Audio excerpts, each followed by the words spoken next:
safety issues. So let's start some of the figures that has been published by World Health Organization.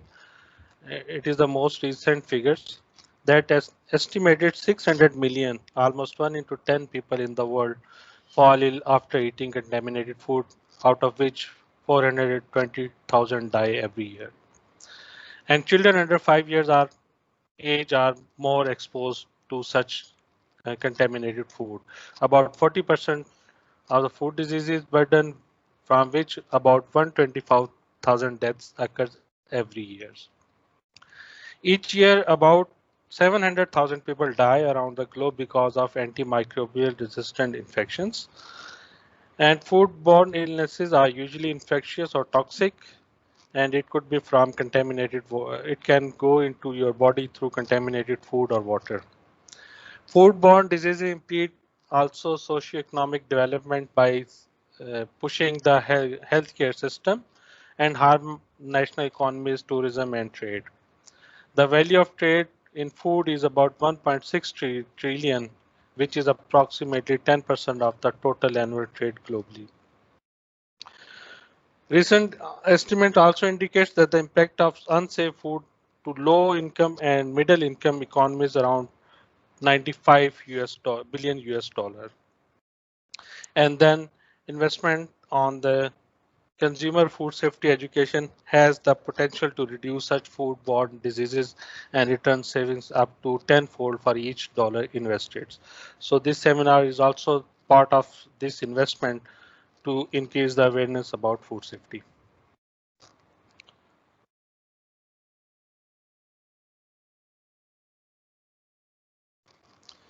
Next is food safety from farm to fork. So if we see the from the food chain from farm to fork, we can consider that there is a fertilizer, then we have a plant production, we have also some forage, animal production. From animal production, we also goes to the meat meal, and then we have processing and packaging, distribution, and finally go to the consumers. This is the whole farm to fork chain. And now we can see from each step, these contamination can enter into the food value chain. It can enter through the environmental contaminants like heavy metals, arsenic, lead, mercury, etc. It can also come from dioxins, from the industrial waste. It comes from the radionuclides, and then mycotoxins can also be the part of such such environmental contaminants. It can also have some parasites which can also enter into your body through food. It can come from viruses like norovirus, hepatitis A, etc. It can also come from the zoonotic agents like Salmonella, Listeria, Brucella, tuberculosis, etc. It can also enter into the food value chain from pesticides. It can come from the veterinary drugs. It can come from feed additives, come from the food additives and packaging contaminants, cleaning and sanitizing, and finally the adulteration. So all through all steps, it can this food safety issue can arises from any kind of steps during the food processing chain. So on the global aspects of food safety, we can see the food safety situation of the world. Every day, we can hear some of the food safety incidents that can be occurring all over the world. Some of the examples are here mentioned: Salmonella outbreaks, some of the other zoonotic agents, and some of the adulteration can also come in this scenario. So some of the examples of these outbreaks worldwide, these are also the most recent one, that new outbreak associated with ground beef, 1% dead from Salmonella. It occurred in the Dublin, and then 86 in Chile with Salmonella linked eating sushi. Similarly, 18 in using the dairy products which have the E. coli, and when it was investigated, so it was known that the pasteurization problem occurred during the processing, and that's why this outbreak came out. And we also know that most of the outbreaks came from the China. Almost you can say that most of the outbreaks they are coming from the China. And here are some of the examples like gutter oil, illegal oils, some of the sewage food, some adulteration food. So these are all coming from the China. So the food safety is not very easy. It's a very complicated. You can see there are a lot of issues can come into the food value chain, and which was already explained in the food processing. On this importance of the food safety, so WHO and the Food and Agriculture Organization of the United States, FAO, have decided that there must be a food safety day that should be celebrated once every year. So then says 7th June has been decided. So starting from 2019, every 7th June will be the time to celebrate the benefits of safe food. And with this, it is known that the food safety is a shared responsibility from production to the end consumer. What are the food safety situation in Pakistan? We know we have certain adulteration issue, contaminated water, unhygienic practices from farm to fork. Then we also have some poor preservation techniques, poor application of the food laws and legislations. Here are some of the examples, pictorial examples, where you can see how we are preparing our food in an unhygienic manner.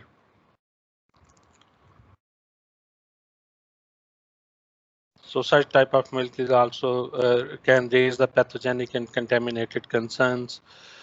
Here you can see the roadside food safety issues also came. It can come from trans fats, contamination, pathogen, etc. Here are some of the examples of the renowned sweet shop. You can see how they are handling the food in their processing area. And this is some of the pictures from the restaurant. And you also heard about that after some time we can hear that in the news that the authority has got some of the dead meat from any part of the country.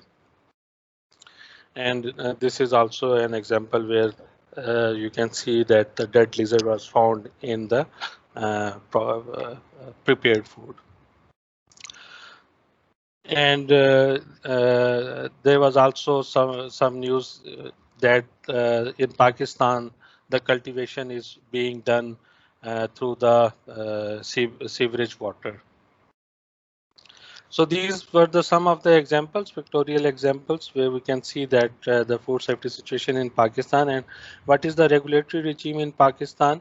So I just have some of the examples which has been taken from the Punjab Food Authority and from their act, and they have uh, and all other provinces also adopted the same, that unsafe food who manufacture for sale, store, sells and distribute, imports or exports any unsafe food, he or she shall be liable for imprisonment to the and also have some of the fines in financial terms.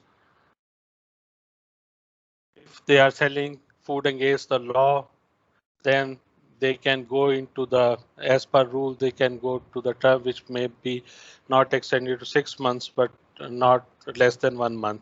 And the fine that can be maximum about 1 million rupees. Similarly,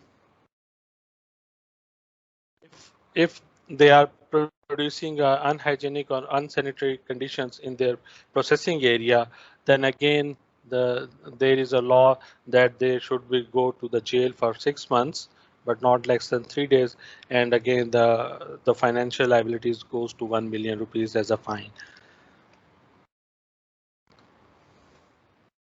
And if the business is without license, that it doesn't have any license from the food authorities, respective food authorities, then they also go to the imprisonment for about 1 year, and then they can also have a 500,000 rupees as a fine they have to pay. Some of other mandatory federal provincial food laws which also govern around the food safety, which includes mandatory labeling requirements.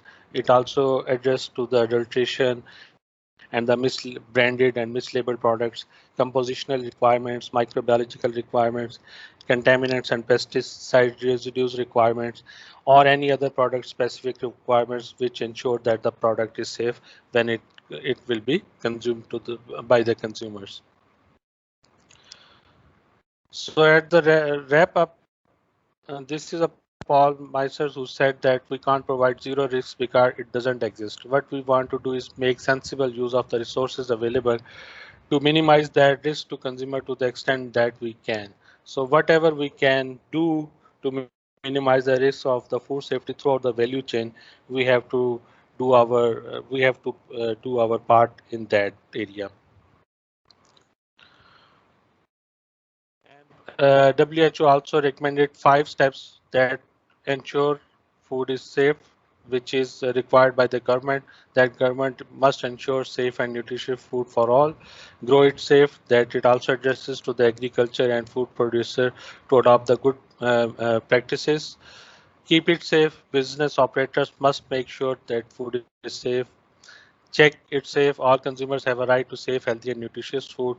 And finally, team up for the safety. That the food safety is a shared responsibility, as I already talked about it from my initial screen. That food safety is a shared responsibility, and everyone has to perform their duties to minimize the risk from food safety and ensuring that the food is safe.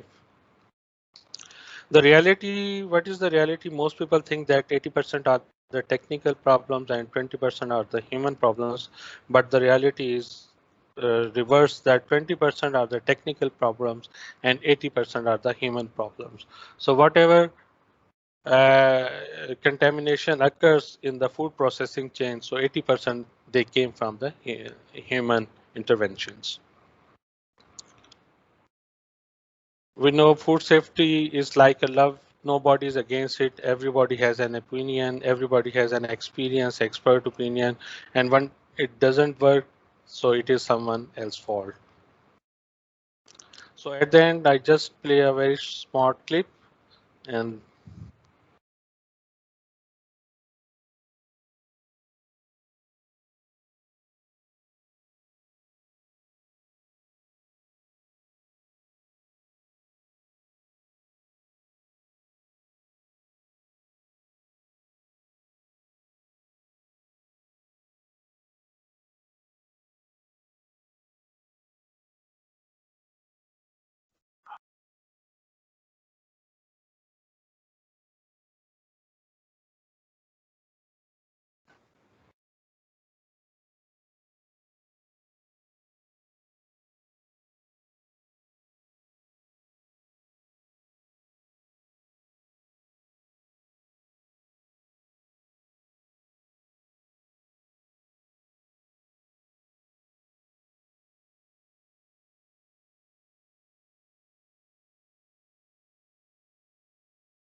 so with this clip, thank you very much for giving me the opportunity to talk about on this very important topic.